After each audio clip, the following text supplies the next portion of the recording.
السلام علیکم ناظرین، آور نیوز میں آپ کو خوش آمدید کہتے ہیں۔ میں ہوں ڈاکٹر حفیظ انجو۔ راجن پور سے بیورو چیف کلیم قریشی کی رپورٹ کے مطابق وفاق المدارس عربیہ پاکستان کے زیر اہتمام ضلعی کنونشن مدارس و جامعات ضلع راجن پور مورخہ 29 نومبر بروز سوار بوقت 10 بجے تا 1 بجے دن بمقام جامعہ نعمان بن ثابت متصل جامعہ مسجد نمرہ ضیاء شہید روڈ راجن پور میں منعقد ہوا، جس میں ترجمان وفاق المدارس العربیہ پاکستان مولانا قاضی عبدالرشید، ناظم اعلیٰ وفاق المدارس عربیہ پنجاب مولانا حبیب الرحمن توسوی، حضرت مولانا غلام یاسین شاکر مدظل عالی، مولانا ابو بکر عبداللہ، مولانا قاری عامر فاروق عباسی، مولانا سید اکبر شاہ بخاری، مولانا عبد المجید ساکی، مولانا محمد طاہر قاسمی گوپانگ، مولانا عبد القدوس مبشر،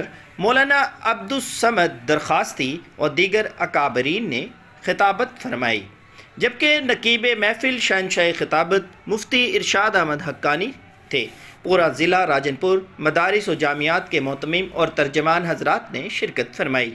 تمام حضرات نے دینی مدارس کی اہمیت پر بیان فرمایا اور اپنے اکابرین کے قائم کردہ دینی بورڈ وفاق المدارس العربیہ پاکستان پر اطمینان کا اظہار فرمایا۔ اس پروگرام میں علماء کرام کے علاوہ درجنوں افراد نے شرکت کی۔